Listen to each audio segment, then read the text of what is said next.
All right. Good morning, good afternoon, good evening. Welcome, everyone, to the best of the best in general surgery. My name is Todd Ponsky, and with me next to me is my old man, Jeffrey Ponsky, and we got Mike Rosen coming to us from a hotel lobby, I think. You can't afford a room. That's right. Welcome to the best of the best. Let me explain what this is. It's too hard to go to every single meeting.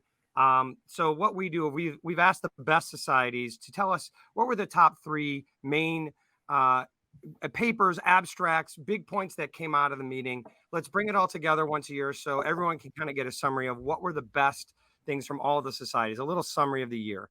And this event is surgical subspecialty societies is how we decided to start this, and we'll hopefully be doing more of these.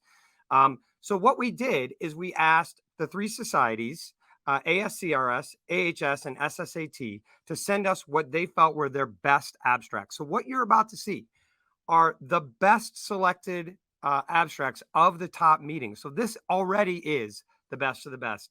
Dad, do you want to start off? So you are a professor emeritus at Case Western Reserve.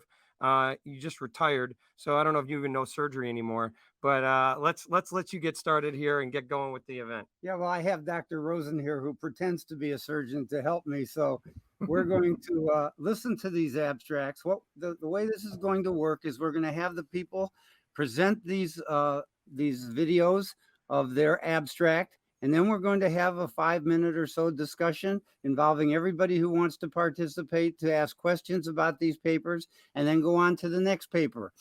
After that, we're going to poll the audience and we're going to vote on which of those abstracts from that society we think is the best. After we finish all three societies, the papers from all of them, we'll have 3 papers then that we consider the best, and we're going to finally vote on those 3 papers to see which is the best.